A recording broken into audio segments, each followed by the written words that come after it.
I've been looking at the reed, and of the questions Jesus asked the crowd concerning John the Baptist, did they go out expecting a reed? I had given you two consequences of a smorgasbord philosophy. One of them was a loss of authority. Second was a loss of creativity. And I'll leave you with the third one, a loss of a sense of wonder. A loss of a sense of wonder. I believe reasons why they are deeply is because there are no absolutes left in the culture. And I think the number one addiction of the 1980s is fantasy. That the reason why this is because we have lost a sense of wonder. You see, with absolutes, there are things that transcend anything that you've ever dreamed of. The definition of an absolute is you can't go beyond it. It is the ultimate. Matter of fact, we could say that there are three fundamental absolutes about God that define who He is. One would be that He's uncreated. Now, who in the fat knows what that means? He is triune. That's another mystery for you. And that He is a creator. Now, we can maybe describe these, we can give verses on them, but what do they mean? What does it mean to have, as God, an uncreated, triune creator? All of those, Francis Schaeffer used to call these absolutes of wonder. They are things, he said, where you don't really explain. You just take your hat off and worship when you hit them. You can maybe give some illustrations of them. We have no way, for instance, of describing... Boy, this board needs to be washed. We don't know what that is. We have no illustration of that. In nature, there's nothing else in the universe like God and what He is. This is His stuff. And then He's triune. We've got tons of illustrations of that, but we still don't know what it means.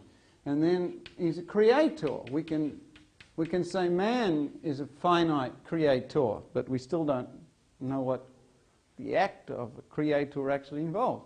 Now those are absolutes. They are things that if you set your heart on studying God and you spend the huge chunk of your time meditating on what He is like, it creates incredible vistas of things. And not only that, the more you study, the more amazed you'll become.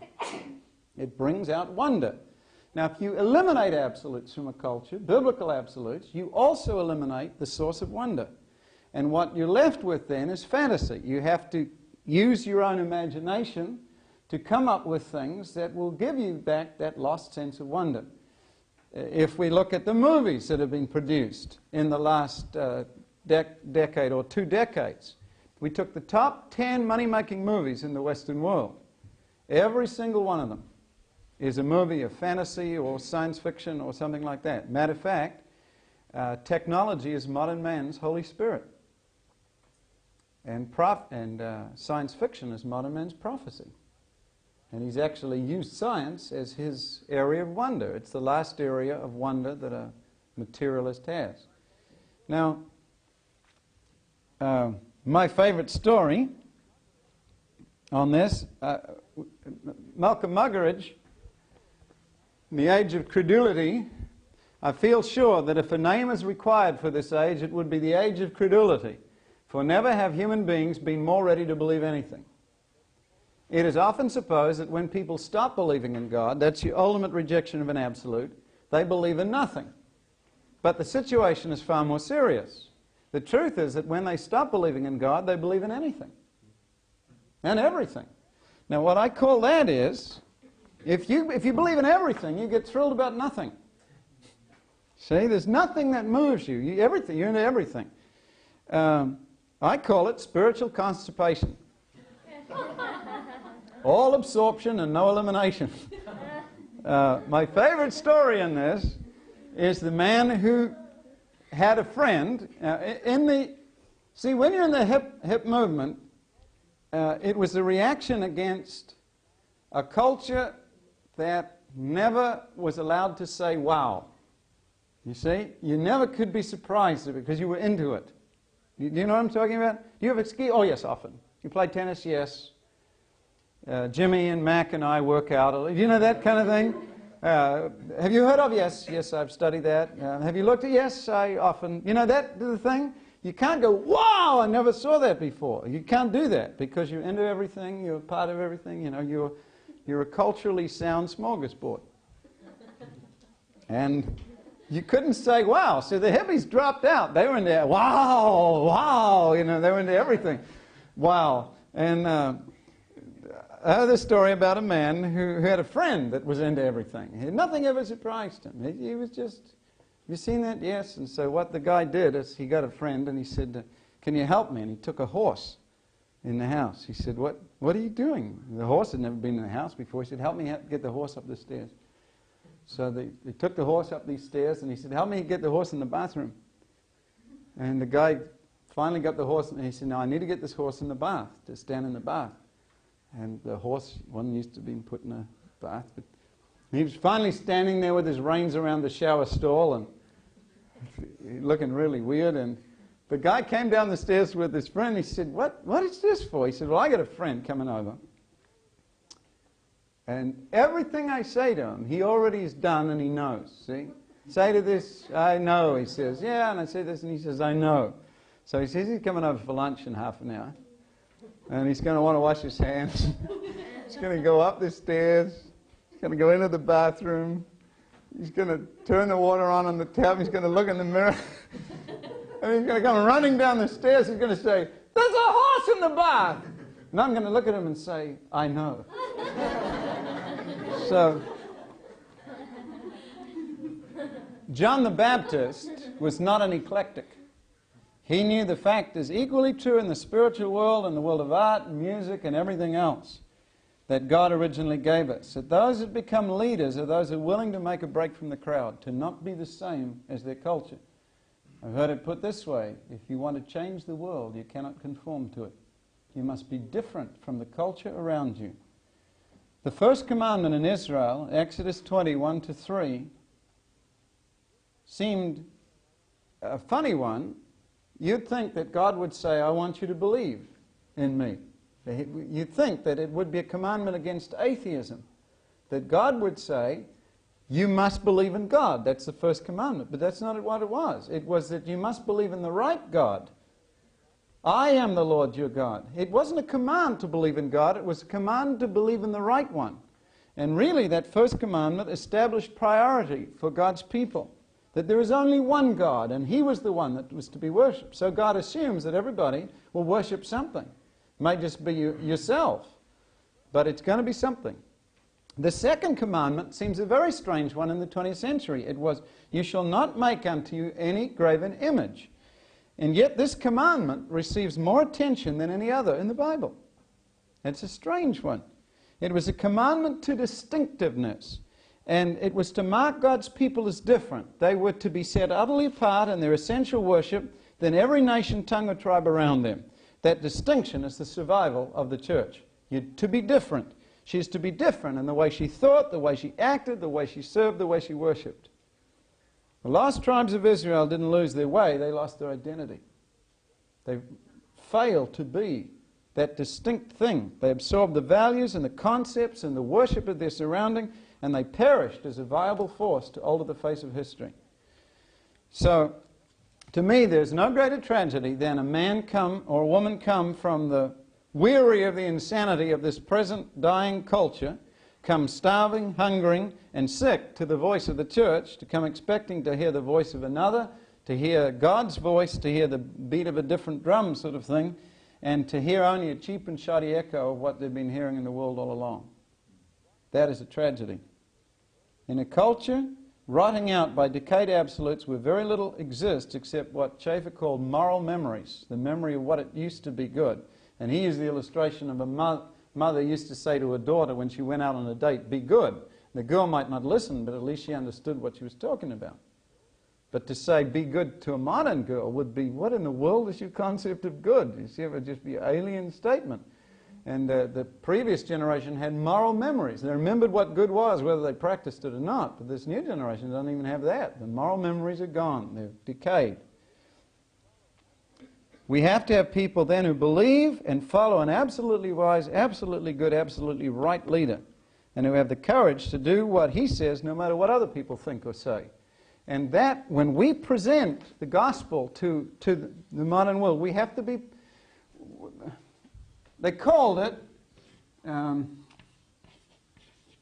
Renaissance Reformation, men and women. These two movements in history started approximately the same time, but this one here was one, the Renaissance man or woman is the Johnny Carson, David Frost type. You know, he speaks at length and at erudition and all kinds of things. He can speak to anybody, and you know, he's always got the right word and never says the wrong phrase, and he's right up with everything that's happening in the culture, and you know, he knows all the latest fads and what the latest news is, and he's witty and presentable, and that's the Renaissance man. The Renaissance man has no message. He's got nothing to say. He's very, very good at saying it, but he doesn't say anything. The Reformation man's at the same time in the culture. He's the man with a fiery eye. He's the man with a laser beam look. He's the one who has one message and one thing to say. Sometimes he hasn't got any audience, but he's got a message. And the man or the woman who ministers today has got to be a Renaissance Reformation person, a person who's taken time to find out what their culture is like, so you don't say the wrong words. You don't speak with an accent into the chosen field of ministry God's called you to, but that you say what God says. You're a Reformation man. And I think God has some ideas nobody's ever thought of that he wants to give to people, that he can trust. And that's in the whole field of art and music and everything else. A friend Bob Maddox in the United States, who used to be a hippie in the 60s, he was saved very, very supernaturally. God, another friend of mine is a young evangelist, called him out in a meeting, stood him up, told him his name, where he was going to. He got saved and delivered and baptized in the Holy Spirit and called the ministry on his feet. All in one shot, boy. And I mean, the guy had hair down to his ankles. He looked like explosion in a mattress factory. He was a total mess. And God just, boom, called this guy. And he lost most of his hair now, including that in the middle. But Bob is a fabulous guy. During his time in the hip movement, he invented the light organ. You know, you've seen the disco lights that pulse with 3 different colors depending on the frequencies. Well, he invented an organ where every note had a corresponding spectrum color. So when you play something, there's a visual equivalent of whatever you're playing. Well, I give you that because Bob had an outreach ministry in a college in Chico State University in Northern California. And he used to run these meetings on campus. And one particular night, they had invited in a Christian singing group. And this singing group was really bad. I mean, they weren't bad singers. They just weren't really cool. You know, I mean, put it this way: their chief accompaniment was a piano accordion.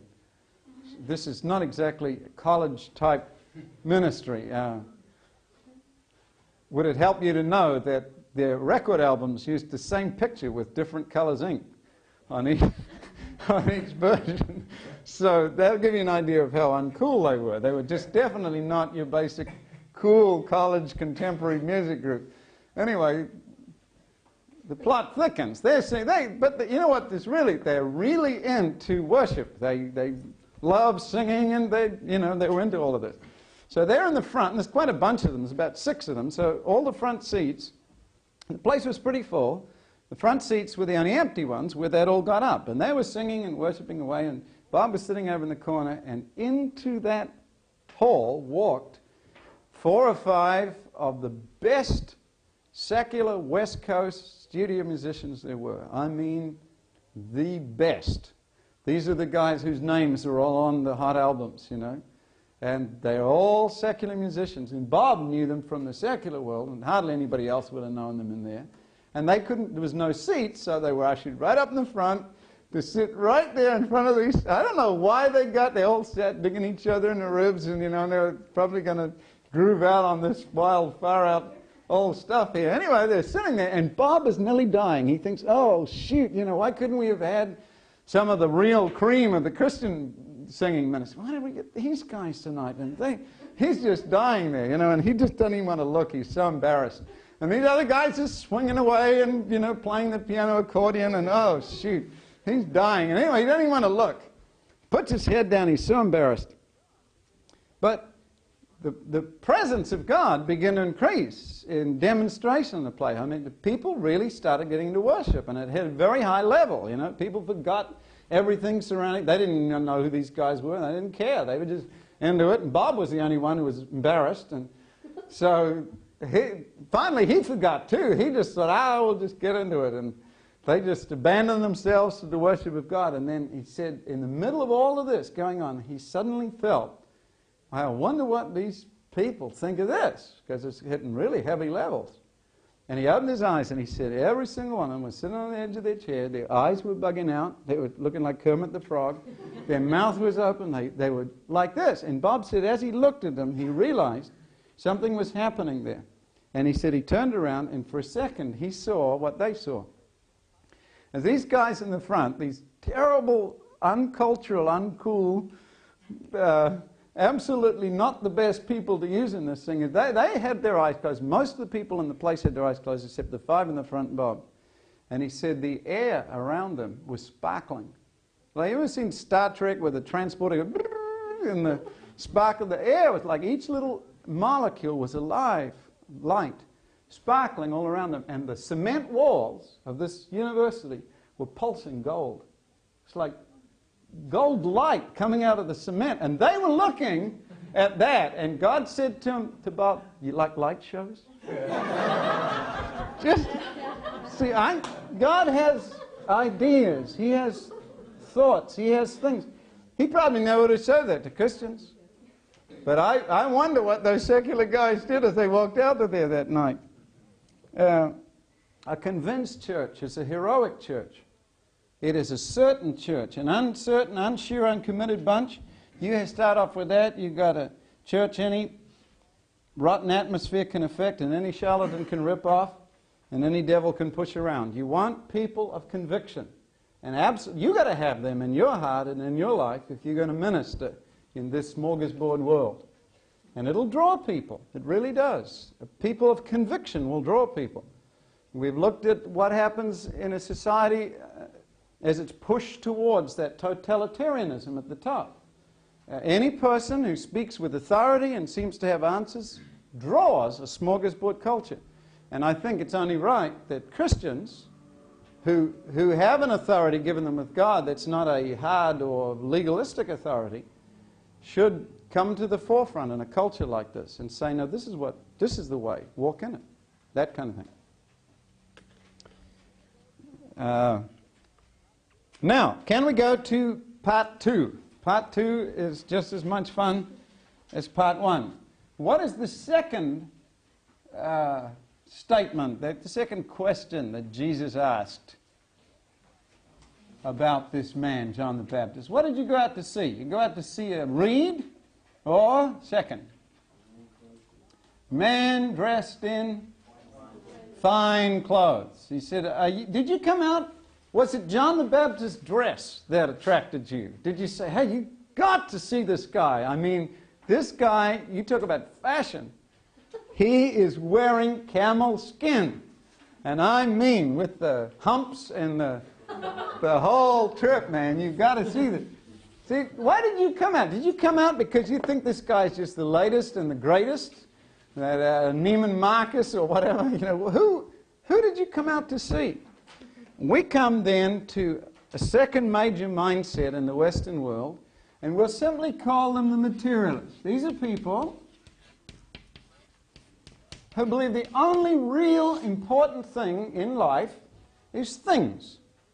Clothes, car, food, furniture, right house, right pool, right spa, right, this. They're the kind of people that evaluate you by the clothes you wear. Oh, yes. You know that kind of person? I've never forgotten this. I've forgotten it was in one of the television, I think it was Magnum PI or something, and a guy comes into this exclusive club, and they order him out because he's got jeans. And he says, that guy's got jeans. And the maitre d' goes, but sir, they are designer jeans. That's, now, isn't there a huge chunk of people to whom this is all of life? That's it. That's the whole thing. It's what you wear. They sum you up by the way you look. And their whole life is built on got to get Gucci this and, Calvin Klein this and the right underwear, or you're just out of it. A large number of 20th century people who reads an equally large number of materialists. People with nothing but we could call a temporal value system. Life is only a question of economics, of supply and demand. You got the right clothes, best food, big house, a car or two, sure and stable cash flow. What else is there? Now, the reason why we have a lot of people like this is a bit more complex, and it comes basically because a spiritual worldview has been replaced in the West by a materialistic worldview. And the materialistic worldview, again, Schaeffer pointed out, goes like this. Young people, especially in the last 25 years or more, have grown up thinking there is nothing in the universe but these three things. Time, plus chance, plus matter.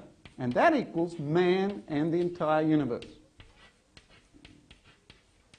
We will look later at some challenges to this widely accepted philosophy. But most people you speak to who are materialists have bought this fundamental assumption that the reason behind everything here is simply these three things: time, chance, and matter. You can see why they're materialists. There's no supernatural in this at all. All the universe we know, people, the vast complexity, the art, the design of the whole universe has just simply come out of these three things. Time is impersonal. It is not a person, unless you believe in Father Time. Chance is impersonal. Chance, chaos, randomness, there's nothing personal, no order there, no design. And matter is impersonal, unless you believe in personal hydrogen atoms. And I actually had a guy from LA send me a 6-page study on the personality of hydrogen atoms. At least he was consistent within his premises. His basic thing was to show that the reason why there's personality is because the atoms have personality. That's where personality comes from. And Schaeffer's pointed out that it has been hard in 100 years since this thought form has been studied. And of course, Charles Darwin is a key figure in this. Though Darwin himself had a religious background, remember he was training to be a minister. He was a backslidden minister when he went on the voyage of the Beagle. And there is also some fairly well substantiated rumors that near the end of his life he turned back to Christ. And I have an account of that. It was here in England, and Lady Huntingdon had made an account of this in Darwin's last days when he was bedridden, and the maid in his house, Lady Huntingdon was having a service not far away from Darwin's house, and he asked that the windows be opened that he could hear the singing, and asked that the book be bought. And she thought, which book? He said, there's only one book, and asked for the scriptures to be bought, and talked about in the early days how he was young and his theories caught on like fire, and it shocked him how heavily they'd been picked up. If you look at the origin of the species and then the later study, you see a real decay in Darwin's thought. It begins first with a more biblical thing, and then gradually it seems to go downhill in his later writings. But if this is true, then Darwin had some very serious second thoughts near the end of his life. As I said, closer you get to death, the more the philosophical questions really start getting asked. And Darwin's theory ultimately became this, that there is nothing in the universe but these three things. And this has formed the basis of many, many major philosophies today. Things as diverse as existentialism and Marxism have all come, and Nazism have all come out of this same fundamental assumption about the nature of reality. Now what Schaeffer points out is this: if time is impersonal, and chance is impersonal, and matter is impersonal, how can three impersonals add up to a person? And the answer is, not very easily. And so in the early biology books, if you go back a century and you look at biology books, they had a line there. Above the line was, they call this living or organic, see? And then they had man at the top, and then they had the apes, and then they came down until you had the amoebas and viruses and germs and stuff down here. And then there was a line drawn. Then they had inorganic. And then they had the table of the elements and stuff like this. Well, what has happened over the years is gradually that line has moved down until it's gone now. There is no division anymore now between the organic and the inorganic. It is just one continuum. In other words, there is no difference ultimately, except in complexity of organization, between man and dirt. No difference at all. So we could say here, when you take out the personal God, what you wind up with is that man is not a person. He is only a highly complex machine. Now the first generation to really, when I say generation I say 30 years, 25, 30 years, the first generation to really get the full impact of this was this one. The one that has arisen, parents and the children of the last 25 years are the ones who've grown up with this as a reality, fully established reality, no real alternative to this given. And you first started seeing it in the 60s. In the 1960s, university students around the world, earlier in Europe, a little later in the US and in other places, began to march feeling an impersonality about their lives, feeling like, I don't fit in anywhere. And many, many people came to offer solutions in this. For instance, there were a lot of marches in the early days where kids carried cards. I am an IBM card. Do not staple, fold, mutilate, or bend. The idea was, I just feel like a number. I'm being programmed and I don't feel like a person. It was the loss of personality. And many, many writers in this case for Christianity, there are a number of, I want to read you a couple of these here. Here's Tom Stoppard. But why? Was it for all of this? Who are we that so much should converge on our little deaths, to be told so little to such an end, and still finally to be denied any explanation? To realize you're going to move on, that the bomb might come tomorrow and blow you away, and there's still no reason why you should even be there. That's a scary thing. What are we sure of, said Tennessee Williams? Not even of our own existence, dear comforting friend. And whom can we ask the questions that torment us? What is this place? Where are we? A fat old man who gives sly hints that only bewilder us more, a fake of a gypsy squinting at cards and tea leaves. What else are we offered? The never-broken procession of little events that assure us that we and strangers about us are still going on. Where? Why? No destiny, no purpose, no sense of going anyplace. And the perch that we hold is unstable. The world you live in could be blown away tomorrow. We're threatened with eviction, for this is a port of entry and departure. There are no permanent guests. And where else have we to go when we leave here? See, there's no heaven, there's no hell, there's no eternal future. The supernatural worldview, it's true of a great chunk of third world nations, is ripped away in the West, replaced with this structure. We are lonely, we are frightened. And then this one here. Here's Woody Allen, which most of you know. He's really a philosopher, as well as a film director and a comedian, and many of his films are philosophical statements done in a funny way. He frequently deals with death in his films. It's almost an obsession with him. And in Death, which is the title of one of his plays, this is what he says. It's not that I'm afraid to die, I don't want to be there when it happens. And here's a couple of others. The whole sense of the future. P.T. Forsyth, English theologian, and this is 1848 to 1921 he lived. There are happily still people who ask what all the long and tragic train of history means. What great things does it intend? What destiny is it moving to? Where its close shall be? Do all its large lines converge on anything? Do they all curve in some vast trend and draw together to a due close? Do they all work together for good and love? What does man mean? Or are you so happy with the children or so engrossed in your enterprises that you can spare no attention to ask about the movement, the meaning, the fate of the race? And that's why a lot of people just bury themselves in things. If you stop long enough and you really think seriously about this, it is scary. So most people don't want to think. They want to stay up nights wondering about what's going to happen when they die. Your philosophy then in the 60s was eat, drink, and be merry, for tomorrow we shall fry. And And here's Michael Harrington writing in the Accidental Century. Once destiny was an honest game of cards which followed certain conventions with a limited number of cards and values. Now the player realizes in amazement that the hand of his future contains cards never seen before, and that the rules of the game are modified by each player. See, the absolutes are gone too. The whole world has become a dialectical nightmare. There are no more certainties. Now, if you had to think long enough and hard about this, you might just kill yourself, and some did.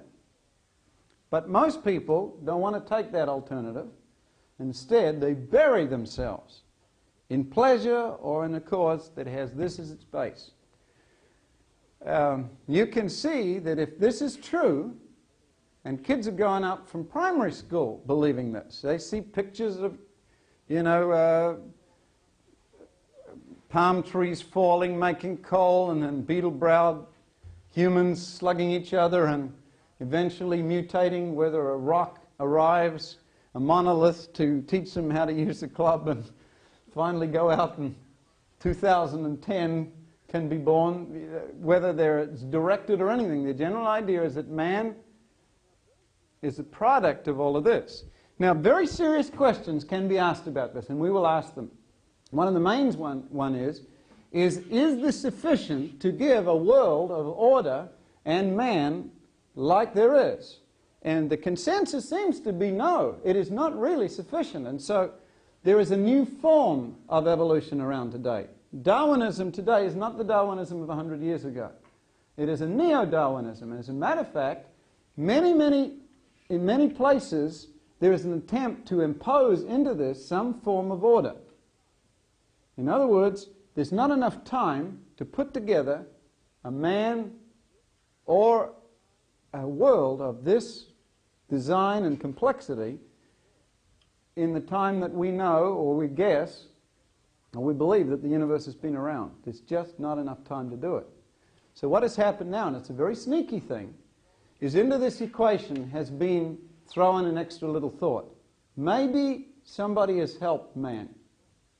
But we can't say God, because that's naughty. You see, you're not allowed to use God. It's a bad word today, especially in the West. We're not allowed to say that. So we could say, there are some who believe that life did not start here, but in another galaxy.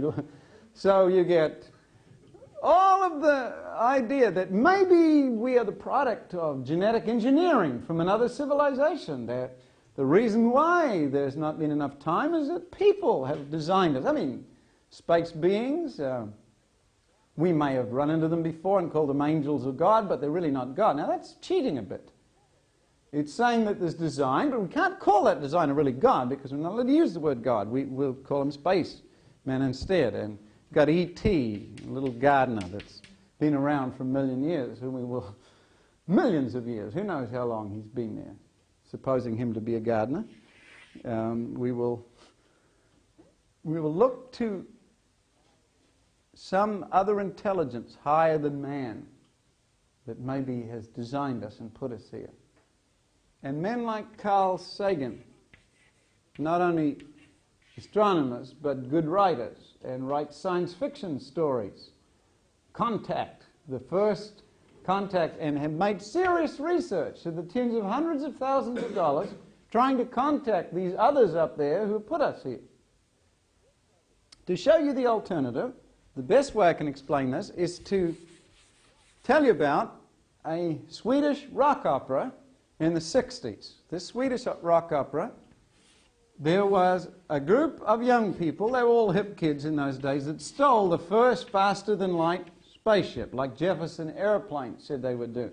And they became Jefferson Starship, that was hoping to graduate more quickly. Jefferson Airplane said that we are going to hijack the first faster-than-light ship. We're going to populate it with our kind of people, you know, lovely people who sing and dance and don't make war no more. And we will go to another star system, Alpha Centauri, the closest one, 4 light years. You can make it. You can travel the speed of light. It'll take you 4 years to get there. Sublight, you know, maybe your children will get there. But That was the idea. We'll go to this other world, we'll start again, and everything will be beautiful in its own time. We'll start our own wonderful heaven in another world. Well, this Swedish rock opera opens with a group of young people who've done just that. They've got this fast and light ship. They're docked in Earth orbit. They're getting ready to make the hyperspace jump or whatever. It's quite a complex procedure. The captain's figuring it all out. They're singing. It's all in Swedish. It's a rock opera. They're singing, swinging. And from the inside of the ship, there are speakers along the wall, and out of those speakers are coming music from Earth. And the music from Earth is the pits. It sounds like John Cage. I read about John Cage in Schaeffer's book, so I thought I better go and listen to John Cage. So I got a record from the library. It was a $17 record. You know, and I listened to it. Here's what it sounded like.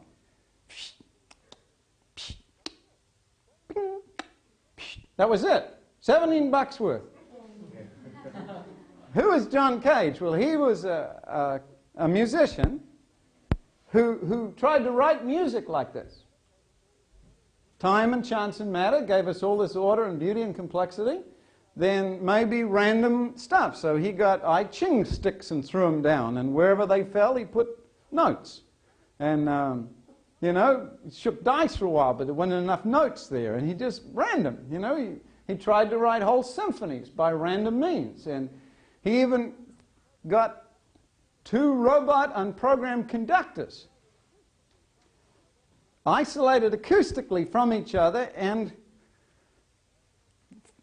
2 bands, orchestras. He would have used robot orchestras too if he could afford it, but these orchestras would have watched, looking with his random score, and an unprogrammed robot up there with a baton, and they had to watch the baton and play these random notes whenever the thing would do it. Sometimes it would just stay there for 10 minutes. It wasn't programmed, you see. So they'd just stay there waiting, and then ping, ping, bong, bong, ping, bong.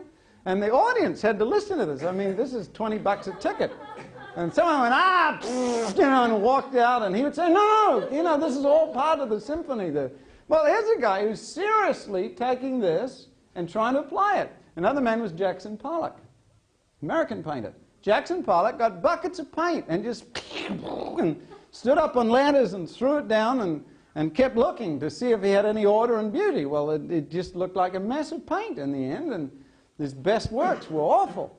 And he couldn't make it work, so he shot himself. Got a gun in his head and blew himself away. See, that's a serious attempt to try and live out that philosophy in the arts. And all it did in Schaeffer's words is give a devilish din. It was just well, that's the kind of music coming out in this spaceship. It's all, and that's why they're leaving. That's why they're going to another star system. Well, they're all singing, and it's kind of an age of Aquarius, dawning of the, you know, this. They're all singing there. And then suddenly, in the middle of this thing, there's a brilliant blue-white flash outside the porthole. And seconds later, the whole ship is rocked and shaken. Looks like it's actually going to blow apart. And they're grabbing each other and clutching each other in the hole. And then rapidly, outside the porthole, it fades from blue-white down to white, yellow, orange, red, and then fades away. And sort of scant seconds after that flash, sound comes over the speakers, and then nothing. Now, what has happened? Some idiot has pushed the button. Boom! No Earth anymore. See? Everybody stopped worrying and learned to love the bomb, and it's gone. Now, this is a modern play. There's no God, there's no heaven, there's no hell. There's no life after death. All you are is time and chance and matter.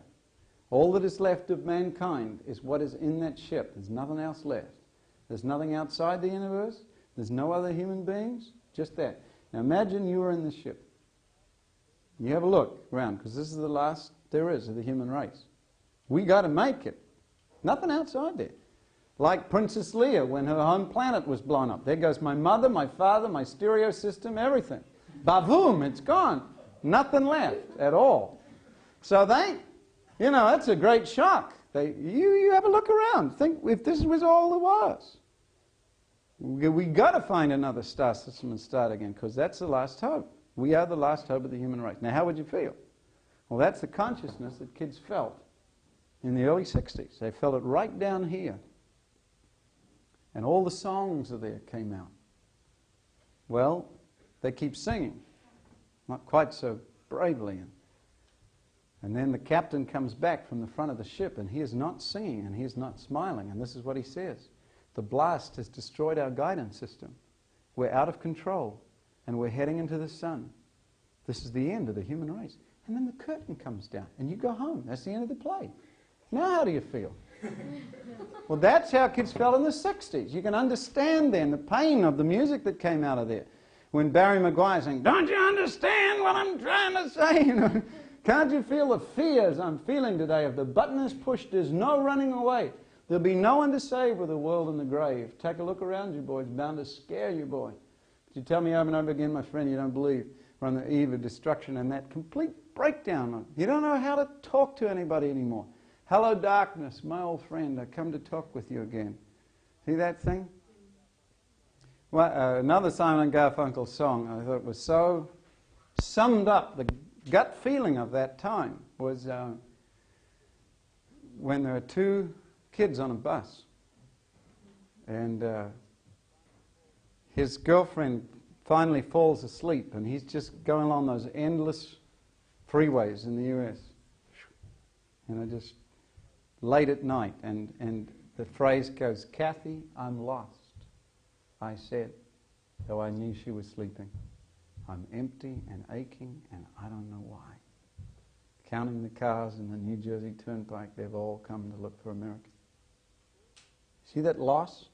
You replace in the bottom of your heart, these are the glasses you put on, and you interpret your world from it. It suddenly becomes a very, very scary, lonely, destiny-less world. It's not going anyplace. It's not going anywhere. And something has to fill that gap. So one whole division of thinking, the materialists actually here, with that equation then, they broke up into different fields. Now some of them, we could just call it this. And that is what a huge chunk of people like. A night ago I went out to get some Kentucky Fried. I was accosted by a couple of bisexual guys that asked if I'd like to have sex with them. Drunk as skunks. Totally immoral people. See? Their whole life is just eating, drinking, pleasure. Nothing else. I said to him, "I don't think you're an animal. I don't think..." And guys swore 40 different ways. I said, "There's a lot more to life than just eating and drinking and sex." He swore at me up and down 20 different... That's his life. That's the whole thing. Since that was all he had to life, I bought him a box of chicken. Do you see? Huge chunks of the world that we live in, that's it. That's the whole of life. There's nothing more to it. I talked to a man last year in New Zealand. We're out on the beach. Met this guy. He had a little boy, probably 8 or 9, playing in the surf. And he just come out. The guy's a very successful interior decorator. You know, he's made hundreds of thousands of dollars with his stuff. And I was just talking to the guy, and the subject came around to life after death. And he had a Christian guy who'd been witnessing to him at work. And he said, "Well, you know, guy's been talking to me about God and stuff, but he said, I don't believe that." He said, "I believe that when you die, you put you in a hole in the ground and that's it. It's all over. It's all finished. And, there's nothing more. That's it. You eat, drink, and be merry now because that's all you got." And I looked at his son out there and I said, "And your son, what about him?" He said, "Oh, well, that's eternal life. See? In other words, my life's going to go on in his." And I said, "Are you willing to gamble not only your life but the life of your son, that what you think is right and the one who split history in half is wrong?" Jesus said there was a life after death, and you're going to have to stand before him and be judged for the way you live now. Are you ready to gamble not only your life but the life of your child? It's appointed unto man once to die, and after death the judgment. What shall it profit a man if he gain the whole world and lose his own soul? Now we have a world where that has become the dominant philosophy. And the other one, which we'll look at later, not this shot, is the various forms of Marxism and Maoism, which takes this materialist base and attempts to change the world with it, give purpose and vision. This one here, my favorite story is Barry Maguire with the cat and the bird. We were in this place in Northern California.